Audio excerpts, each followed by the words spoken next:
The silence after the battle. There's a strange kind of silence that comes when a man decides to step away from the fight. It's not weakness, not surrender, but something almost unrecognizable in a world obsessed with victory and status. Imagine two men, one climbing a mountain, clawing at every ledge for glory, while another sits at its base, watching, unmoved, content in his stillness. The climber is admired, envied, applauded. But the one at the bottom, the one who no longer needs the mountain, he possesses something the climber will never touch. That something is a power beyond competition. Modern life tells men their worth lies in outperforming each other. You're supposed to chase money, women, status, strength, admiration. The scoreboard of life never stops ticking. From the gym to the office, from dating apps to boardrooms, the pressure is relentless. Yet, some men quietly opt out. They stop playing the game by the rules everyone else obeys. To most people, that looks like failure, laziness, or even madness. But if you look closer, you'll see a paradox. In abandoning the race, they access a strength that competitors can't even comprehend. Philosophers and psychologists have tried to name this strange phenomenon. Arthur Schopenhauer described it as liberation from the tyranny of the will, the endless striving that enslaves us. Carl Jung called it individuation, the journey of becoming whole, free from masks and illusions. Together, they reveal why walking away from competition isn't defeat. It's the gateway to a deeper power, inner independence, creative energy, and a calm authority that unsettles those still trapped in the race. This video will break down why stepping out of the fight can give a man more power than winning it. 1. The nature of competition. Competition is built into life. From childhood, boys are told to prove themselves, win the game, be faster, be smarter, be stronger. It's the primal urge of survival translated into social rituals. Evolution wired men to compete for mates, territory and dominance, and society repackaged it into careers, wealth, and social status. Winning means validation. Losing means invisibility. Competition becomes a way of saying, I matter. Carl Jung understood this drive through the archetype of the warrior. The warrior is brave, disciplined, ambitious, but he is also trapped. His worth comes only from external conquest. When a man is in this archetype, his life is structured around constant comparison. The next opponent, the next challenge, the next rung on the ladder.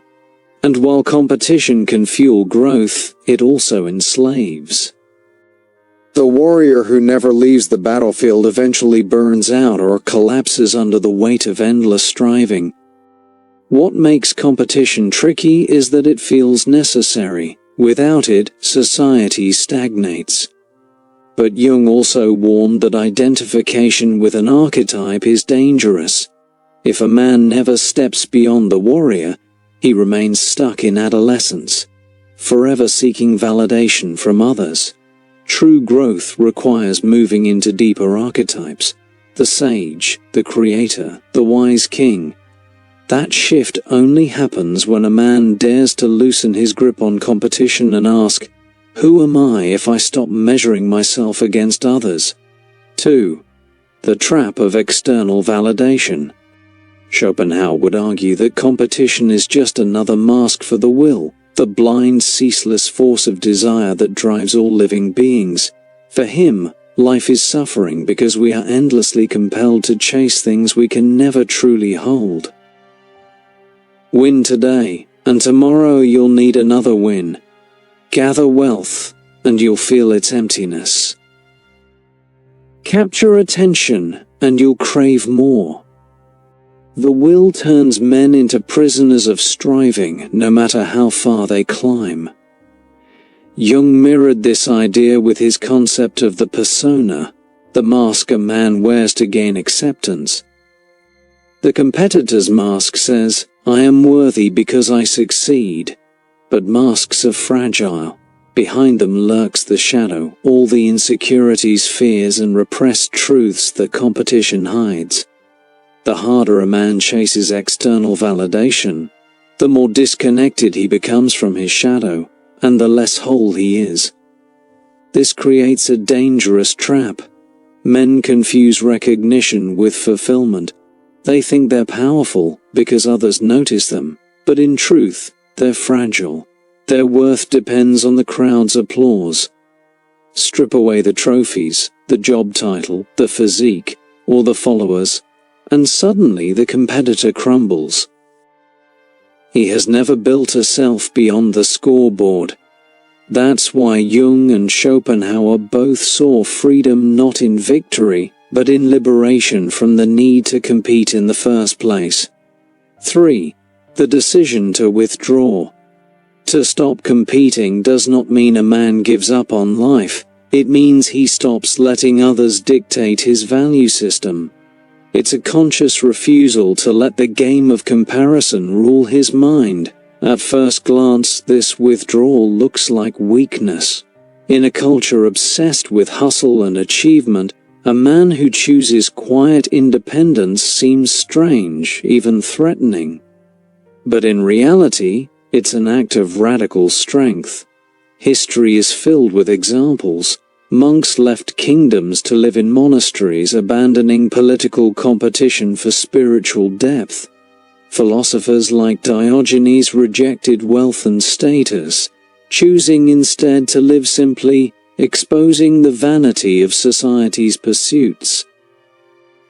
Artists often withdraw from mainstream validation to create work that speaks to truth rather than applause. These figures remind us that walking away from competition is not passive, it is transformative. The man who withdraws enters a new space. Instead of measuring himself against others, he begins to measure himself against his own potential. Instead of climbing mountains for recognition, he explores inner landscapes. This withdrawal isn't laziness, it's a redirection of energy. He moves from chasing external validation to cultivating inner strength. And that shift, paradoxically, makes him more powerful than the man still trapped in the rat race. 4. Schopenhauer, liberation from the will. Schopenhauer's philosophy centers on the will to live, the restless drive that fuels all human behavior. According to him, competition is just one manifestation of the will, a symptom of our insatiable hunger. But here's the catch. No matter how much you win, the will is never satisfied. Desire breeds more desire. The competitor is condemned to endless striving, never at peace. For Schopenhauer, liberation comes only through a kind of renunciation. By stepping back from competition, a man interrupts the cycle of craving and suffering. He realizes that true freedom doesn't come from beating rivals, but from no longer needing to beat them. When a man negates the will, even partially, he gains a rare form of independence. He becomes untouchable because nothing external can enslave him. This is why Schopenhauer admired asceticism, art, and philosophy. The artist transcends the will through creation, losing himself in beauty instead of competition. The philosopher transcends it through contemplation, piercing through illusions. The ascetic transcends it through discipline, denying the will altogether. In each case, the power lies not in conquering others, but in conquering the inner compulsion to compete. That's a power most people cannot fathom, because they are still caught in the race. 5. Jung, individuation and inner power. While Schopenhauer focused on negating the will, Jung offered a different lens. For him, the goal wasn't escape but integration. He called it individuation, the process of becoming a whole self by reconciling conscious and unconscious parts of the psyche. Competition distracts from this process, because it keeps men fixated on external roles and masks. To individuate, a man must turn inward, confront his shadow, and integrate what he has ignored. When a man stops competing, he creates space for individuation. He no longer spends all his energy chasing approval. Instead, he begins to ask deeper questions. Who am I when I remove the mask? What hidden aspects of myself have I suppressed? What archetypes want to emerge beyond the warrior? This process is not easy. It often feels like a death, because the old identity tied to victory must dissolve. But on the other side is a stronger, freer self. The man who individuates gains a new kind of power, authenticity. He becomes less reactive, less dependent on external validation. He carries a calm presence that unsettles others, because he cannot be manipulated by praise or criticism. Jung compared this transformation to alchemy, turning base metals into gold. The competitor seeks gold in the world, but the individuated man forges it within himself. That inner gold is a power others can sense but rarely understand. 6. The power others can't understand. So what is this mysterious power that comes from stepping out of competition? First, it is the power of presence. A man who no longer competes carries himself differently. He doesn't need to prove anything, so his energy is steady, calm, magnetic. People sense that he isn't easily shaken, and that makes him compelling. Second, it is the power of creativity. When a man stops pouring all his energy into competing, he redirects it into creation. This could mean art, philosophy, mentorship, or building something new. His actions are not driven by envy or fear, but by genuine vision. That kind of creation carries more weight than mere victory. It leaves a legacy rather than a scoreboard. Finally, it is the power of moral authority. Society misunderstands it because it cannot be measured. No trophies, no titles, no applause. Yet others feel it intuitively. It's the authority of the sage, the teacher, the elder who doesn't need to shout to command respect.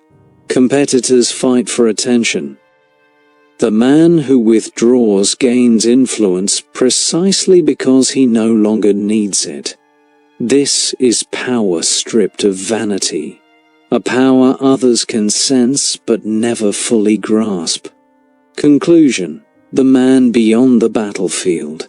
In the end, the man who stops competing does not lose power, he transforms it.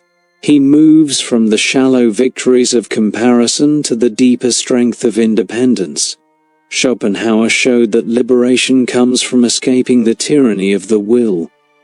Jung showed that wholeness comes from individuation. Together, they reveal that stepping away from the race is not weakness but the gateway to a richer form of existence.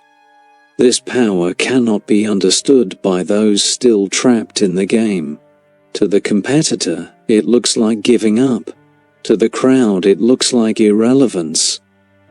But in truth, it is the highest victory, a victory over the self. The man who no longer competes is free, and in that freedom lies a strength beyond comprehension. So maybe the real question isn't how can I win more, but what happens if I stop playing? The answer, as Jung and Schopenhauer suggest, is that you might discover a power you never knew was possible.